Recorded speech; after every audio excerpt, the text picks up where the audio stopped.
Voici une question qui requiert une réponse claire pour tout être humain. Est-ce qu'une personne peut échapper aux conséquences du péché? Nous verrons la réponse que donne la Bible à ce sujet aujourd'hui même à l'émission À travers la Bible.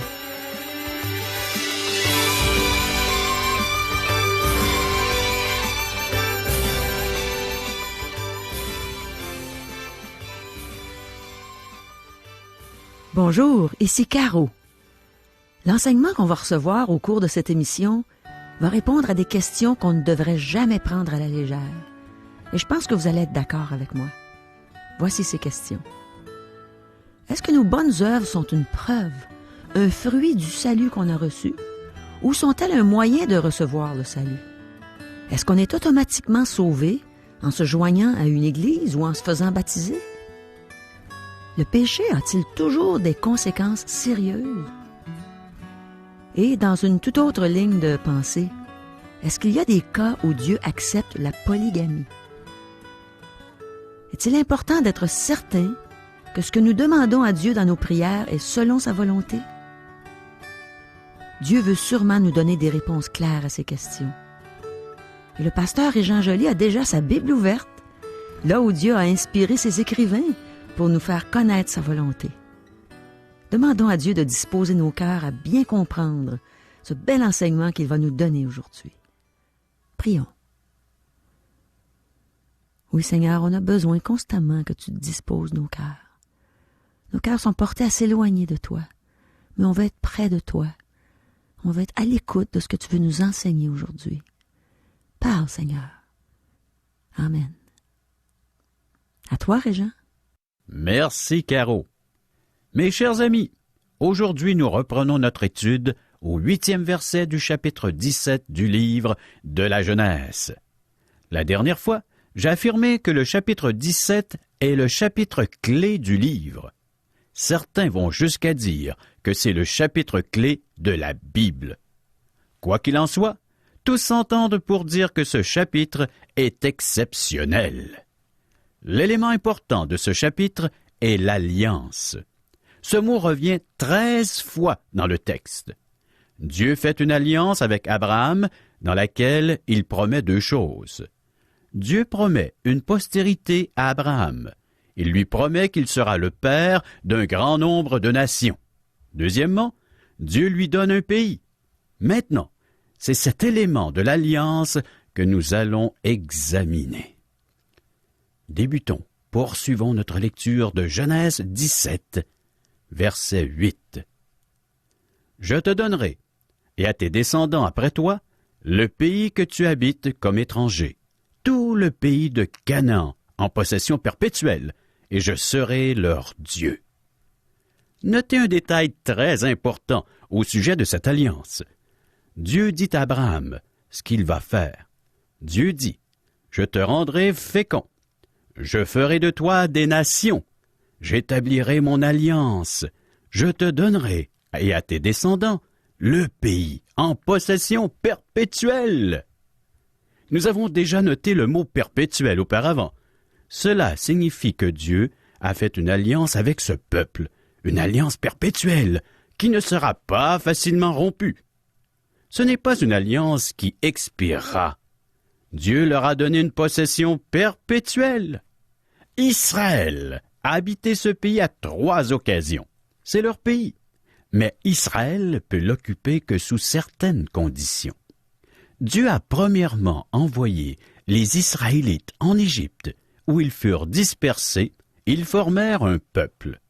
70 personnes ont émigré en Égypte. Ils étaient 1,5 million au moment de leur sortie du pays. Puis, ils furent amenés en captivité à Babylone, parce qu'ils s'étaient tournés vers les idoles. Ils ne témoignaient plus de Dieu. Ensuite, ils furent expulsés du pays, en 70 après Jésus-Christ, après le rejet du Messie. Ils ne sont jamais revenus de cette dispersion.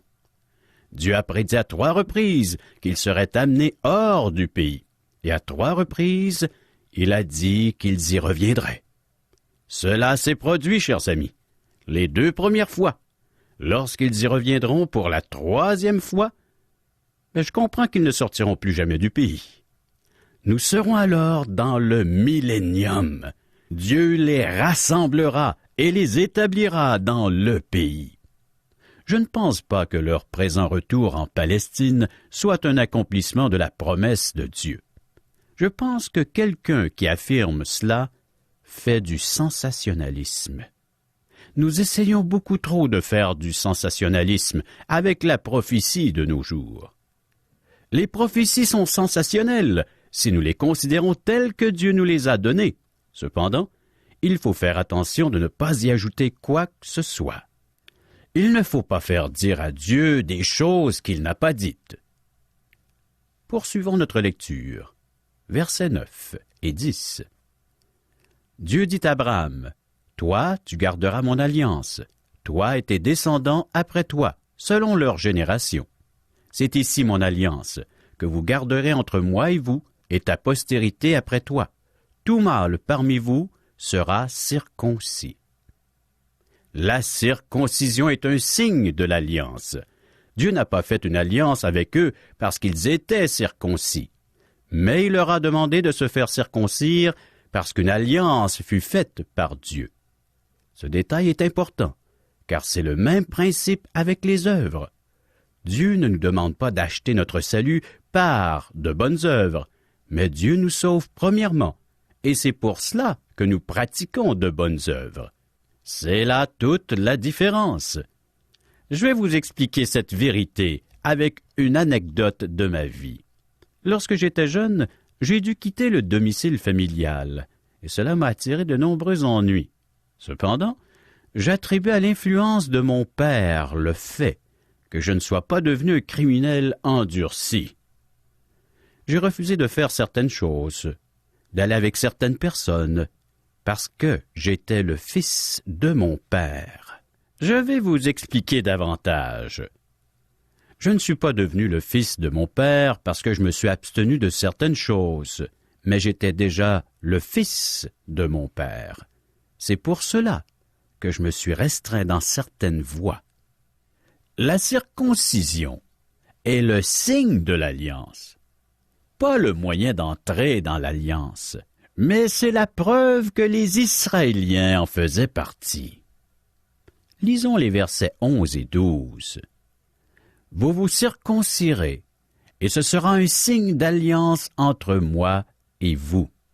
À l'âge de 8 jours, tout mâle parmi vous sera circoncis, selon vos générations, qu'il soit né dans la maison, ou qu'il soit acquis à prix d'argent de tout fils d'étranger, sans appartenir à ta race. » Avez-vous remarqué comment méticuleux est le récit de la naissance de Christ? Comment tous les éléments de la loi furent respectés? Le petit bébé naissant était un fils d'Abraham, un fils de David. Il était dans la lignée, et le 8e jour, il fut circoncis. Il est né sous la loi, comme l'affirme l'apôtre Paul. Verset 13. On devra circoncire celui qui est né dans la maison, et celui qui est acquis à prix d'argent, et mon alliance sera dans votre chair une alliance perpétuelle. La circoncision était un signe de l'alliance qui avait déjà été faite. Il est très important de comprendre cela. Bien des gens pensent que s'ils joignent une église ou s'ils se font baptiser, qu'ils seront sauvés. Non, mes amis, nous ne faisons pas cela pour obtenir notre salut, mais vous le faites si vous êtes sauvés. À titre de pasteur, laissez-moi vous dire que si vous êtes sauvés, vous allez vous joindre à une assemblée de croyants et vous vous ferez baptiser. Cependant, vous ne faites pas cela pour mériter votre salut. La charrue doit suivre le bœuf et non le précéder. C'est ce que beaucoup font aujourd'hui en termes de salut. Revenons à notre texte, verset 14. Un mâle incirconcis qui n'aura pas été circoncis dans sa chair sera exterminé du milieu de son peuple. Il aura violé mon alliance. Le fait que certains individus n'obéissaient pas n'annulait pas l'alliance. En fait, presque tout le peuple n'était pas circoncis lorsqu'il sortit d'Égypte. L'individu désobéissant était exterminé, car il refusait l'alliance. Mais aucun individu ou aucun groupe ne pouvait annuler l'alliance faite avec le peuple d'Israël. L'alliance faite avec Abraham et sa postérité est une alliance perpétuelle. L'homme qui brise l'alliance est exterminé, mais l'alliance demeure en vigueur. Cela est merveilleux. Verset 15. Dieu dit à Abraham, « Tu ne donneras plus à Saraï, ta femme, le nom de Saraï, mais son nom sera Sarah. » Dans la culture hittite, lorsqu'un roi faisait une alliance avec un vassal, aujourd'hui nous disons un subalterne ou un subordonné, il donnait un nouveau nom aux personnes qui se soumettaient à lui. Dieu donne donc aussi un nouveau nom à Saraï. Verset 16. Je la bénirai, et je te donnerai d'elle un fils. Je la bénirai, et elle deviendra des nations. Des rois de peuples sortiront d'elle. Tout comme Abraham sera le père d'une multitude de nations, Sarah sera la mère d'une multitude également de nations. Des rois sortiront d'elle. Verset 17. Abraham tomba sur sa face. Il rit et dit en son cœur, « Naîtrait-il un fils à un homme de 100 ans? » Et Sarah, âgée de 90 ans, enfanterait-elle? Abraham rit. Mais ce n'est pas dû à de l'incrédulité. Je pense que c'est un rire de joie lorsqu'il voit que la chose arrivera. De temps à autre dans notre vie, Dieu fait des choses pour nous qui nous émerveillent. Je sais qu'un certain nombre d'entre vous ont vécu ce genre d'expérience. Vous êtes tellement heureux et émerveillés que vous ne faites que rire. Vous ne savez pas quoi faire d'autre. Vous riez. Vous exprimez votre joie. Abraham ne pensait pas que la chose était possible. Mettez-vous à sa place. Il n'avait jamais entendu parler d'une chose semblable.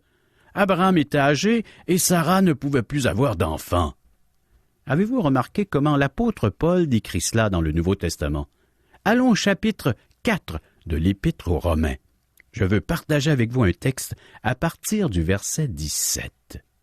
Et je cite, « Je t'ai établi père d'un grand nombre de nations. Il est notre père devant celui auquel il a cru, Dieu, qui donne la vie aux morts et qui appelle les choses qui ne sont point comme si elles étaient. Espérant contre toute espérance, il crut et devint ainsi le père d'un grand nombre de nations, selon ce qui lui avait été dit.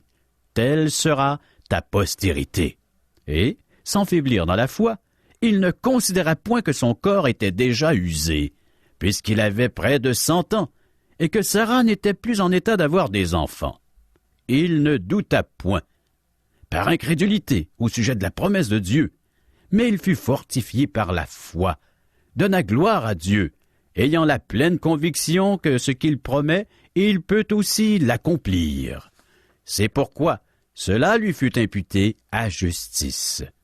Romains chapitre 4, les versets 17 à 22. Abraham crut Dieu, et il est émerveillé par la puissance et la bonté de Dieu. Mais une pensée vient soudainement à son esprit. Il pense au fils qu'il a déjà, et cette pensée est comme une flèche qui perce son cœur. Il pense à Ismaël. Verset 18. Et Abraham dit à Dieu, « Oh, qu'Ismaël vive devant ta face !» Ismaël avait 14 ans lorsqu'Abraham l'envoya s'établir au loin. Il était attaché à ce garçon. Je ne pense pas qu'Abraham l'ait revu, et cela lui a brisé le cœur. Quoi que vous pensiez d'Ismaël, il était le fils d'Abraham, et le père aimait le fils. Il trouva très douloureux de l'envoyer. Abraham a dû se dire plusieurs fois qu'il avait fait une erreur en allant vers Agar. C'était un péché. Il en a souffert. Maintenant, regardez ce qui se passe en Israël aujourd'hui. Il y a toujours eu du trouble dans ce pays depuis le début. Pourquoi? À cause du péché d'Abraham. Ne me dites pas que le péché n'est pas grave et que nous pouvons échapper à ses conséquences. Il y a un texte de la Bible, Galates 6, verset 7, et je cite, qui nous dit « Ne vous y trompez pas. On ne se moque pas de Dieu. Ce qu'un homme aura semé, il le moissonnera aussi. Abraham récolte ce qu'il a semé. Ô qu'Ismaël vive devant ta face. Verset 19. Dieu dit, certainement, Sarah, ta femme, t'enfantera un fils, et tu l'appelleras du nom d'Isaac. J'établirai mon alliance avec lui comme une alliance perpétuelle pour sa postérité après lui. Dieu dit à Abraham qu'il n'accepte pas qu'Ismaël soit l'héritier de la promesse. La naissance d'Ismaël est le résultat du péché. Ne venez pas me dire que Dieu accepte la polygamie, parce qu'elle est pratiquée dans la Bible. Dieu condamne la polygamie. Versets 20 et 21. À l'égard d'Ismaël, je t'ai exaucé, voici, je le bénirai, je le rendrai fécond, et je le multiplierai à l'extrême. Il engendrera 12 princes, et je ferai de lui une grande nation. J'établirai mon alliance avec Isaac, que Sarah t'enfantera à cette époque-ci de l'année prochaine. Dieu maintient sa position. Il ne se laissera pas détourner de sa promesse. Il accomplira exactement ce qu'il a dit. Il parle comme si Isaac était déjà né, qu'il se trouvait déjà parmi eux, avec eux. Il parle de choses qui ne sont pas comme si elles étaient. Mais cela se produira l'année suivante. Verset 22. Lorsqu'il eut achevé de lui parler, Dieu s'éleva au-dessus d'Abraham. Autrement dit, Abraham, il est inutile d'insister. Dieu a déjà annoncé sa décision, sa volonté. Mes amis, il y a des temps et des choses que nous ne mentionnerons pas à Dieu dans nos prières. Il y a des choses que nous n'avons pas besoin de demander à Dieu. Il y a certaines choses pour lesquelles il est inutile de continuellement solliciter Dieu. Il y a un temps où nous en avons assez dit.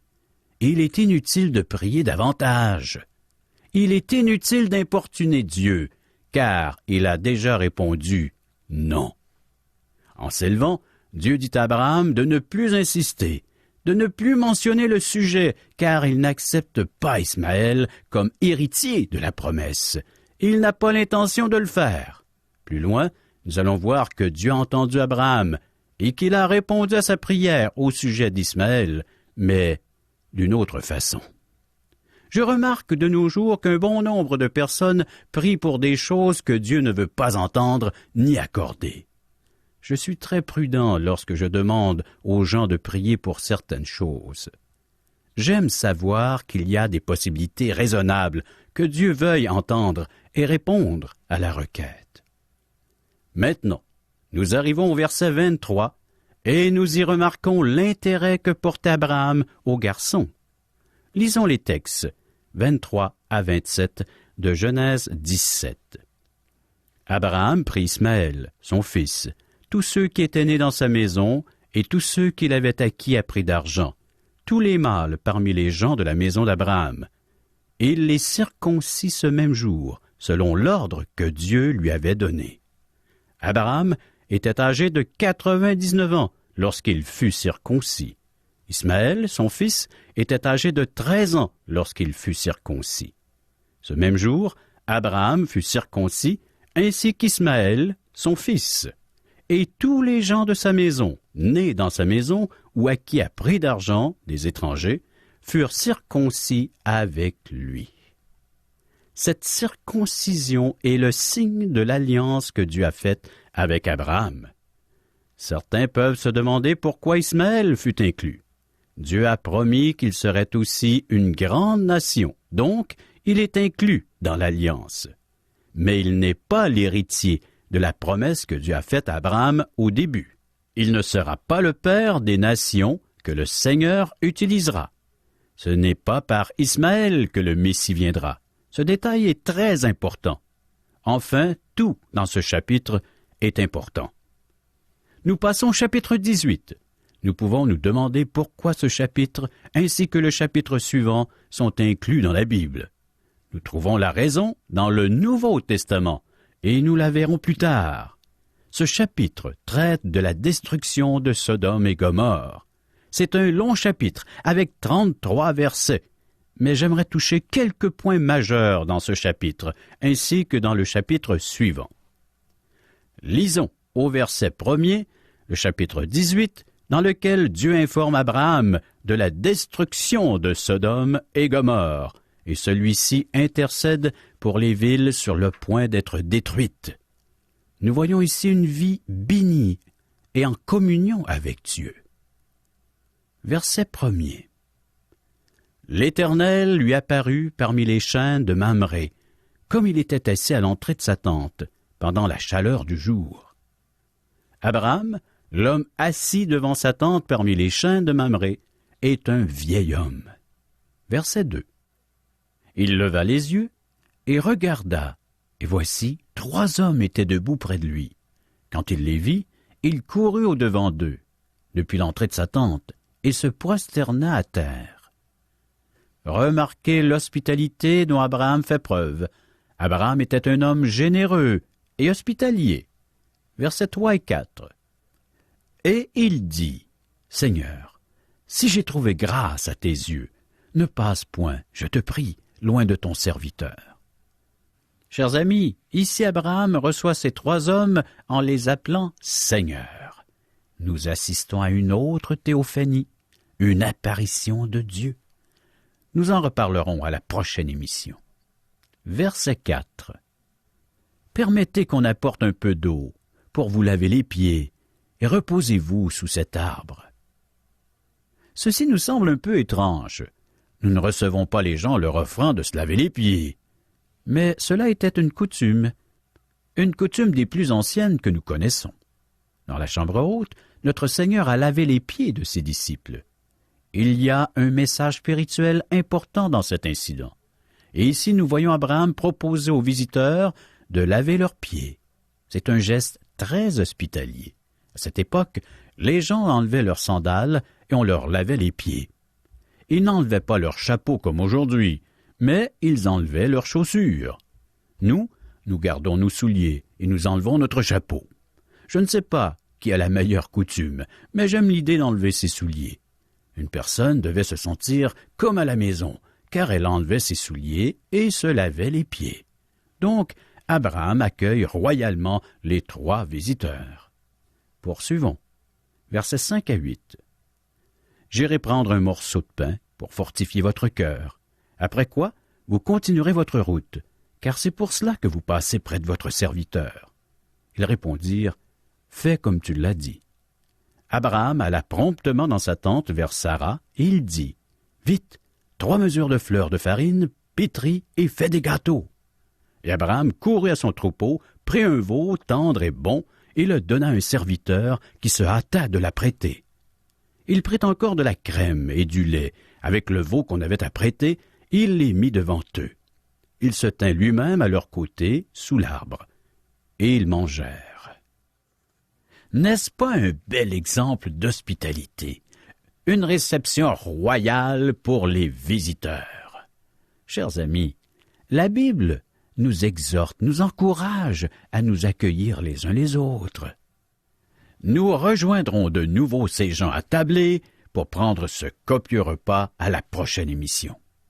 Préparons-nous en lisant chapitre 18, verset 9, jusqu'à Genèse chapitre 19, verset 5. Merci, Régent. Comme tu nous l'as enseigné aujourd'hui, on peut constater que beaucoup de gens se croient sauvés. C'est-à-dire qu'ils pensent qu'ils ont automatiquement la vie éternelle, simplement parce qu'ils se sont joints à une église quelconque ou parce qu'ils sont baptisés. Il y a 12 ou 13 ans, j'ai rencontré un homme dont le mariage était sur le point de se dissoudre. Puis au cours de nos conversations, après l'avoir entendu donner le récit de sa vie, j'ai pu lui partager ce que Dieu avait fait pour moi, ce qui m'a permis de lui dire de quelle façon j'avais reçu le don gratuit de la vie éternelle. Je lui ai dit que je m'étais reconnue pécheresse, que je m'étais repentie, c'est-à-dire que j'avais eu un changement de cœur total à l'égard du péché, ce qui faisait que j'avais pris la décision de m'en éloigner. Puis je lui ai dit que j'avais mis ma confiance en Jésus seul pour recevoir le pardon de mes péchés, puisque c'était son sacrifice à la croix qui avait été agréé de Dieu pour qu'il m'accorde son pardon. Et je lui ai conté comment j'avais été sauvée, comment j'avais reçu Jésus comme mon sauveur, mon Seigneur. J'ai cru que tout ça, c'était bien clair pour lui. Maintenant, je suis pas certaine qu'il a tout compris. Parce qu'un jour, il est venu dans mon assemblée. Mon pasteur a fait une invitation à la repentance et au salut à la fin de la réunion. Alors cet homme s'est avancé en disant qu'il avait essayé toutes sortes de moyens pour s'en sortir dans sa vie, qu'il décidait de donner sa vie au Seigneur. Quelque temps après, il a été baptisé. Puis dans les mois qui ont suivi, sa femme l'a laissé. Et peut-être 2 ans plus tard, il a épousé une chrétienne. Pas très longtemps après ça, il a graduellement abandonné ses assemblées pour ensuite abandonner totalement le Seigneur. Il s'est remis à boire, à aspirer aux choses terrestres. Par son comportement, il est évident qu'il était très malheureux. Alors il s'était joint à une église, il avait été baptisé. Mais la Bible nous enseigne qu'on reconnaît un bon arbre à ses fruits. Elle nous enseigne aussi qu'on n'est pas sauvé parce qu'on adhère à une nouvelle religion ou qu'on est baptisé, mais par la foi en Jésus seul.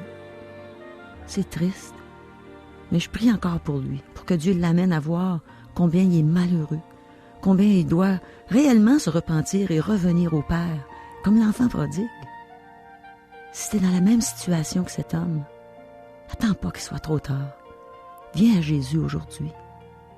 Demande-lui qu'il te donne cette vie éternelle qu'il a payée en entier à la croix.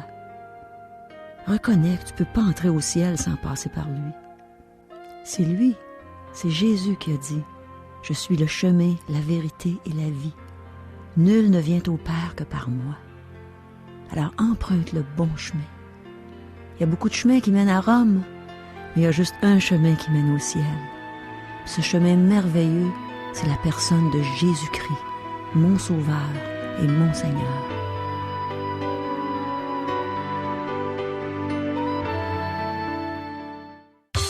Chers amis, je profite de cette occasion qui m'est accordée pour vous inviter cordialement à assister à un camp de l'espoir. Entre autres, 2 régions sont visées. Premièrement, celle de la Chute, du 23 au 26 avril, où des gens de l'équipe d'Aujourd'hui l'Espoir vous visiteront.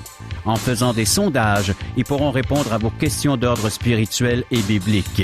Ils vous inviteront également à assister, cela tout à fait gratuitement, à une soirée gospel le 25 avril au soir, où une chorale de plus de 50 personnes interprétera des chants d'encouragement. Et le lendemain, soit le 26 avril, toujours pour les gens de la région de la Chute, vous êtes invités à assister à un merveilleux déjeuner de l'espoir, et cela tout à fait gratuitement, où vous pourrez entendre le témoignage d'une vie transformée par la puissance de Dieu, le témoignage de la chanteuse Caro.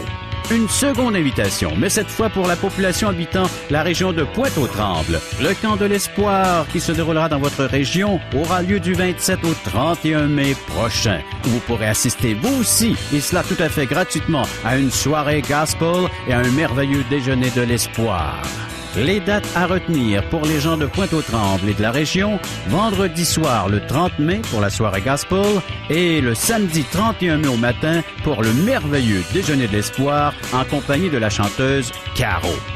Pour connaître les heures et les lieux de ces événements, vous pourrez consulter votre journal local dans cette même semaine ou via Internet à www.espoir.ca, www.espoir.ca. Également, pour ceux et celles qui veulent le faire par téléphone, vous pouvez composer le numéro suivant, 1-877-l'Espoir, 1-877-537-7647. Au plaisir de s'y retrouver.